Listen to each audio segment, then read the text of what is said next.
بسم اللہ الرحمن الرحیم۔ دینی ٹیچر کے محترم ناظرین اور سامعین، السلام علیکم ورحمۃ اللہ وبرکاتہ۔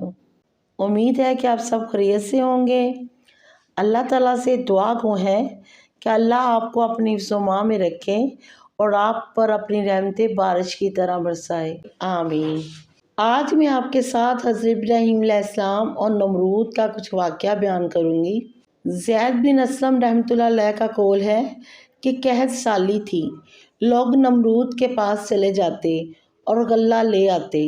حضرت خلیل اللہ علیہ السلام بھی گئے اور وہاں پر یہ مناظر دیکھا کہ اس بدبخت نے حضرت خلیل اللہ علیہ السلام کو غلہ نہ دیا۔ آپ خالی ہاتھ واپس آ گئے، اور جب آپ گھر کے قریب پہنچے تو آپ پریشان تھے کہ میرے پاس تو کوئی غلہ، کوئی مال نہیں، اب میں گھر پر کھانے کے لیے کیا لے کر جاؤں۔ آپ نے گھر کے قریب پہنچ کر ان دونوں بوریوں میں ریت بھر لی اور گھر کی طرف روانہ ہو گئے۔ آپ نے یہی سوچا کہ گھر والے یہ تو سوچیں گے کہ میں کچھ نہ کچھ لے کر آیا ہوں۔ گھر آتے ہی بوریاں رکھ کر سو گئے۔ آپ کی بیوی حضرت سائرہ علیہ السلام جب اٹھیں، بوریوں کو کھولا تو عمدہ اناج اس میں سے برآمد ہوا۔ آپ حضرت سائرہ علیہ السلام نے جب کھانا تیار کیا، تب آپ حضرت ابراہیم علیہ السلام کی آنکھ کھلی تو آپ نے دیکھا کہ کھانا تیار ہے، تو پوچھا کہ اناج کہاں سے آیا؟ تو حضرت سائرہ علیہ السلام نے فرمایا کہ یہ وہ بوریاں جو آپ اناج کی بھر کر لائے تھے، انہی میں سے میں نے اناج نکال کر کھانا تیار کیا ہے۔ اور آپ علیہ السلام سمجھ گئے کہ یہ خدا تعالیٰ کی طرف سے برکت اور رحمت ہے، اور آپ نے اللہ تعالیٰ کا شکر ادا کیا۔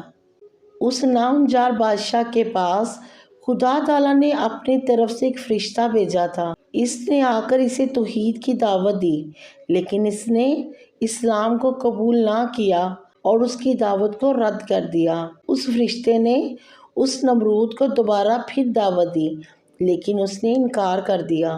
تیسری مرتبہ خدا تعالیٰ کی طرف اس نمرود کو پھر بلایا گیا، لیکن پھر بھی یہ منکر ہی رہا۔ اس نے بار بار کے انکار کے بعد فرشتے نے اس سے کہا کہ اچھا، تو اپنا لشکر تیار کر، میں اپنا لشکر تیار کر کر لے کر آتا ہوں۔ نمرود نے بہت بھاری لشکر تیار کیا اور زبردست قسم کی فوج تیار کر کر سورج نکلنے کے وقت میدان میں آ پہنچا۔ ادھر اللہ رب العزت نے مچھروں کو حکم دیا اور مچھروں کا دروازہ کھول دیا۔ بڑے مچھر اس کثرت کے ساتھ آئے کہ لوگوں کو سورج بھی نظر آنا بند ہو گیا۔ یہ خدائی فوجدار نمرودیوں پر گری، تھوڑی ہی دیر میں ان کا خون تو کیا، ان کا گوشت پوست بھی کھا گئے، اور سارے کے سارے وہیں پر ہلاک ہو گئے۔ ہڈیوں کا ڈھانچہ بن گئے، صرف ہڈیوں کا ڈھانچہ ہی ان کا باقی رہ گیا۔ اور انہی مچھروں میں سے ایک مچھر نمرود کے نتھنے میں گھس گیا اور 400 سال تک اس کا دماغ چاٹتا رہا، اور اس کو اتنی اذیت اور تکلیف ملی اور اتنے سخت عذاب میں وہ رہا کہ اس سے تو موت ہزاروں درجہ بہتر تھی۔ اپنا سر دیواروں اور پتھروں پر یوں مارتا اور پٹکتا اور ہتھوڑوں سے کچلواتا، یوں ہی رینگ رینگ کر بد نصیب کی ہلاکت ہوئی۔ اللہ ہم سب کو اپنی پناہ میں رکھے اور اپنی رحمت ہم پر ہمیشہ بنائے رکھے۔ میری بہنوں، آپ نے حضرت ابراہیم علیہ السلام اور نمرود کا واقعہ سنا۔ اس سے ہمیں کیا حاصل ہوتا ہے؟ ہمارے لیے بہت بڑا ایک سبق ہے، اگر ہم اس پر غور کریں اور توجہ کریں کہ ہمیں دوسروں پر تقویٰ کرنے کی بجائے، دوسروں پر بھروسہ کرنے کی بجائے، اگر اللہ کی ذات پر تقویٰ مضبوط رکھیں اور اللہ کی ذات پر بھروسہ رکھیں، تو میری بہنوں، ریت جو ہوتی ہے نا، ریت کی بوریاں وہ بھی اناج میں بدل جاتی ہیں۔ اللہ اپنے بندے پر بڑا کرم کرتا ہے، بڑا نوازتا ہے۔ حضرت ابراہیم علیہ السلام نے کیسے ان بوریوں میں ریت بھری کہ آپ کو یہ تھا کہ میں خالی ہاتھ کیسے جاؤں۔ آپ کو گھر والوں سے شرمندگی تھی کہ اگر میں خالی ہاتھ گیا تو وہ ٹوٹ جائیں گے، گھر میں کھانے کو کچھ بھی نہیں۔ لیکن اللہ کی رحمت جوش میں آئی۔ اللہ پاک نے بتایا کہ میں بڑا غفور الرحیم ہوں، اپنے بندے سے بڑا پیار کرنے والا اور رحمتیں کرنے والا ہوں۔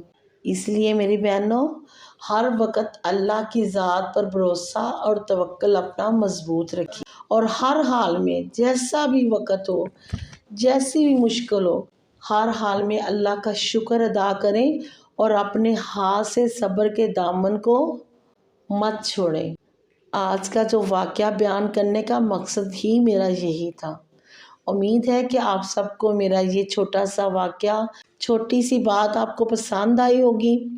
امید ہے کہ آپ اس کو ضرور دوسروں کے ساتھ شیئر کریں گے، اور میرے چینل کو سبسکرائب کریں، بیل آئیکن کو کلک کریں کہ تاکہ آنے والی ہر نئی ویڈیو کا نوٹیفیکیشن آپ تک آسانی سے پہنچ سکے۔